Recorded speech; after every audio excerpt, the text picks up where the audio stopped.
कि देश में अब तक जितने दंगे हुए हैं, क्या उनमें से एक भी दंगा जाति के आधार पे हुआ है?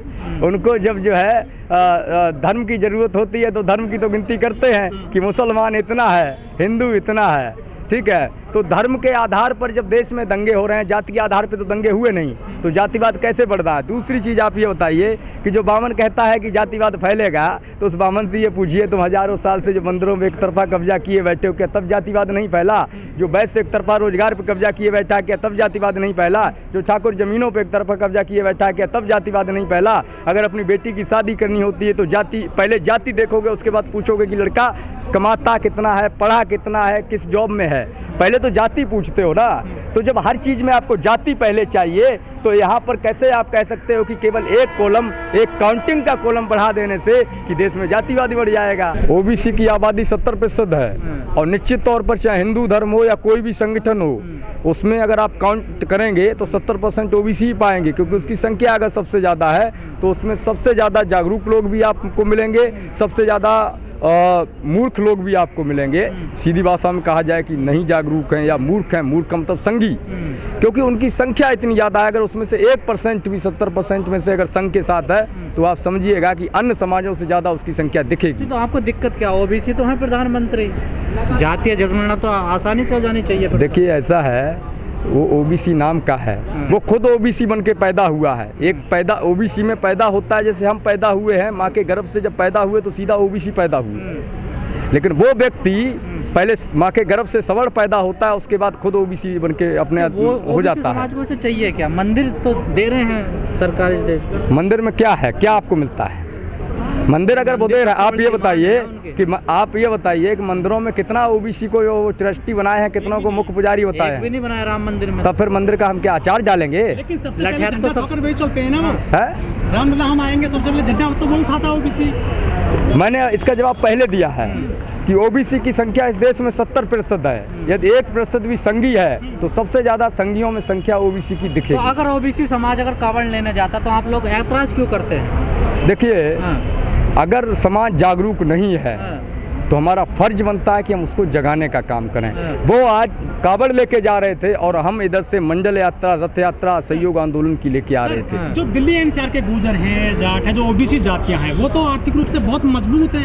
वो तो इन चीज़ों को जो है कभी आंदोलन किए नहीं उन्होंने, आरक्षण के लिए या अधिकारों के लिए, अपने हक के लिए, वो तो मनुवादियों के साथ में लगे हुए हैं। जागरूक होने के लिए आर्थिक संपन्नता या डिग्रियां मायने नहीं रखती। जागरूक होने के लिए मायने रखता है कि वो किस परिवेश में पला बड़ा है, उसके आसपास के क्षेत्र में कौन क्या शोषण, जो सामंतवाद मनवाद है वो हावी रहा है। जो सामंतवादी मनवादी लोग होते हैं, आप समझिए, आप उनको देखिए, जो संपन्न लोग होते हैं उनको वो अपने एक तरह से कह सकते हैं कि कंट्रोल में रखते हैं या उनके सामने झुके रहते हैं। उनको उनके सामने ऐसे बर्ताव करते हैं कि वो उनके मालिक हैं।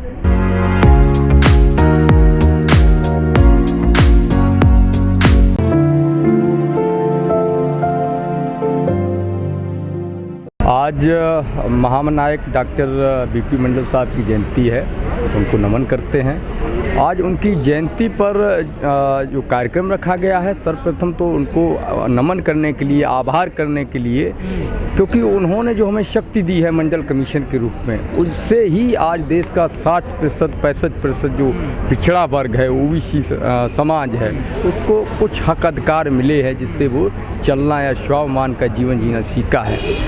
संविधान और मंडल कमीशन की शक्तियाँ जो हमें मिली हैं, उनका हम प्रयोग करते हुए अपने अधिकारों की लड़ाई के लिए यहाँ एकजुट हुए हैं। हमारी जो मुख्य मांग है वो 2021 में जातिवार जनगणना है, जिसको लेकर के हम जयपुर से दिल्ली तक पैदल यात्रा लेकर के आए हैं और आज यहाँ पर आयोजन है। प्रथम यात्रा का समापन है, अगले कार्यक्रम की शुरुआत होगी। यहाँ पर इस पर उद्देश्य से हमने ये कार्यक्रम रखा है आज मंडल जयंती पर, ताकि जो सैकड़ों संगठन यहाँ पर आए हुए हैं, उन सभी को इकट्ठा करके एक संयुक्त मोर्चा बनाया जाए, एक संयुक्त कमेटी बनाई जाए, जिसके तत्वाधान में राष्ट्रीय साझा असहयोग आंदोलन जो हमारा है, जिसका मुख्य उद्देश्य है कि 2021 की जनगणना में यदि जातियों की गणना नहीं, जाति का कॉलम नहीं, तो जनगणना में हमारे घर से कोई सहयोग नहीं। लेकिन सर सवाल तो यही खड़ा होता ना, अगर कांग्रेस जातीय जनगणना नहीं करवा पाई तो बीजेपी क्यों करेगी? देखिए, बात कांग्रेस या बीजेपी की नहीं है। कांग्रेस ने जनगणना करवाई किस हिसाब से करवाई आप उसको देखिए, और सार्वजनिक क्यों नहीं किया। बीजेपी हो या कांग्रेस हो, दोनों में ही एक विशेष व्यक्ति धारा के विचारधारा के लोग हैं, एक विशेष मानसिकता के लोग हैं जो उसको संचालित करते हैं, जो उस पर प्रेशर ग्रुप अपना रखते हैं, और वो नहीं चाहते कि देश के 90% शोषित वंचित जो आबादी है, जिसको दलित, पिछड़ा, आदिवासी, अल्पसंख्यक, पसमानदा कहते हैं, उनको उनका हक अधिकार मिले, जिसको किसान, कमीरा कहते हैं, हलवा, चरवाहा कहते हैं, उनको उनका हक। पर लोग तो कहते हैं ना, जो आप जिनकी बात कर रहे हैं, बहुजनों की जो बात कर रहे हैं आप, खासकर ओबीसी, वो तो चाहता है नहीं उसको अधिकार मिले। ऐसा नहीं है, अगर ओबीसी चाहता नहीं तो यहाँ इतनी बड़ी संख्या में इकट्ठा नहीं होता। नहीं, मंडल कमीशन का इन लोगों ने विरोध नहीं किया था क्या? ओबीसी विरोध देखिए, वो एक अलग समय था, उस समय लोग नहीं जानते थे, हमारे लोग शिक्षित नहीं थे। आज हमारे लोग शिक्षित हो गए हैं, आज हमारे युवा जागरूक हैं, वो जानते हैं कि मंडल कमीशन हमारे अपने अधिकार के लिए बना है। वो जानते हैं कि अगर तमाम गुजर जाट कह रहे रिजर्वेशन खत्म हो जाना चाहिए, तो कहाँ जागरूक हो गए? 70% आप नाम लेके जाति का पूछ लो, यहाँ गुजर हैं। 70% यहाँ गुजर हैं, एनसीआर के, वो भी आप नाम लेके एक एक की जाति पूछो, आपको आपके सवाल का जवाब मिल जाएगा कि जाट और गुजर। आप नहीं मानते कि अभी जागरूक नहीं हुए हैं? देखिए, निश्चित तौर पर एक बड़ा तबका अभी अपने हक अधिकार को नहीं पहचान रहा है, ये हम मानते हैं। इसके लिए हमारा पूरा समाज जो जागरूक साथी हैं वो प्रयत्नशील हैं, लेकिन ये भी मानना होगा कि एक बड़ा हिस्सा ओबीसी का जो है वो अब जाग गया है। ओबीसी समाज के कई बड़े नेता कहते हैं कि समाज सोया पड़ा है, उठने को तैयार ही नहीं है। देखिए, नेताओं का एक अलग वो होता है, वो किस हिसाब से काम करते हैं, उनका एक अलग तरीका होता है। नेता क्या कहते हैं हम उस पर नहीं जाएंगे, नेताओं ने किया क्या है वो ये बताएं। नेता कौन होते हैं ये कहने वाले समाज सोया पड़ा है, वो किस अधिकार से कहते हैं? उनको कोई अधिकार नहीं ये कहने का कि समाज सोया पड़ा है। उन्होंने किया क्या है पहले वो ये बताएं, समाज पे वो लांछन ना लगाएं। समाज को अगर जगाना है तो पहले समाज के बीच जाइए, गांव में जाइए। कहाँ कमी कहाँ रहेगी, क्यों नहीं जाग पाया ओबीसी समाज? देखिए, हम लोगों की कमी रही उसमें, जो हम लोग संगठन चलाते हैं, मैं इस वर्ष इसको स्वीकार करता हूँ। जो संगठन चलाते हैं ओबीसी के, जो ओबीसी के लीडर हैं, जो सामाजिक नेता हैं, ओबीसी के सामाजिक कार्यकर्ता हैं, एक्टिविस्ट हैं, उनकी कमी रही है, और कमी इसलिए भी रही है, और एक तरफ से अगर देखा जाए तो उनको भी दोष नहीं दे सकते, क्योंकि हमारे पास संसाधनों का अभाव है, उतनी सारी व्यवस्थाएं नहीं हैं जो हम गांव-गांव जाकर कैदर कर पाएँ।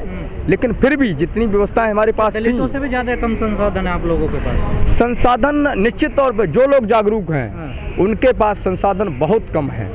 कैसे संसाधन चाहिए आप? देखिए, अगर फील्ड में मूवमेंट चलाना है, कैदर करना है, तो आपको आने जाने की व्यवस्थाएं चाहिए होती हैं, आपको तमाम जैसे मोमेंटम खड़ा करने के लिए लग्जरी गाड़ियां एनसीआर के ओबीसी समाज पे। तो देखिए, एनसीआर का जो ओबीसी समाज है उसको मुफ्त में जो मिल गया है जमीनों के बदले, तो उसको नहीं पता है कि हक और अधिकार क्या है। वो आज भी आरक्षण का विरोध करता आया है, और मंडल के दौर में भी उसने किया था।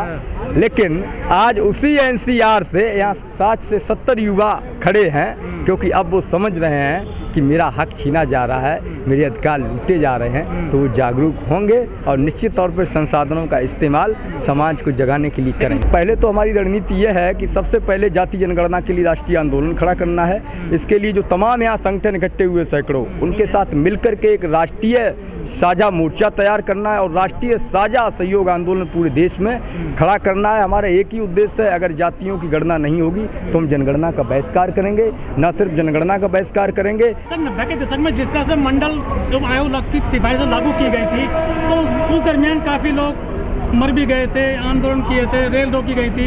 लेकिन उसके बाद से ओबीसी के जो युवा हैं या ओबीसी जातियां हैं, वो कहीं सड़क पर नज़र नहीं आती हैं आंदोलन करते हुए। जिस तरह से गुजर आंदोलन हुआ, जाट आंदोलन हुआ राजस्थान में। देखिए, गुजर अकेले लड़े और हमारे 74 गुजर भाई मारे गए। जाट अकेले लड़े, वो भी काफ़ी संख्या में मारे गए।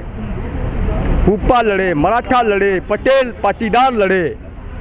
जब जब हम अकेले लड़े हैं तो इन जो मनवादी लोग हैं, इन्होंने हमारे ही लोगों को हमारे खिलाफ खड़ा करके हमारे आंदोलन को न सिर्फ ख़त्म करने का काम किया, बल्कि हमारे लोगों की हत्याएं हमारे लोगों के हाथों कराने का काम किया। धार्मिक दंगों में भी अगर आप देखेंगे, चाहे वो मुसलमान हो चाहे हिंदू हो, अगर आप ये देखेंगे कि कौन मारा गया है, कौन जेल गया है, तो उसमें SC ST OBC के ही लोग मिलेंगे, चाहे मुस्लिम हो या हिंदू हो।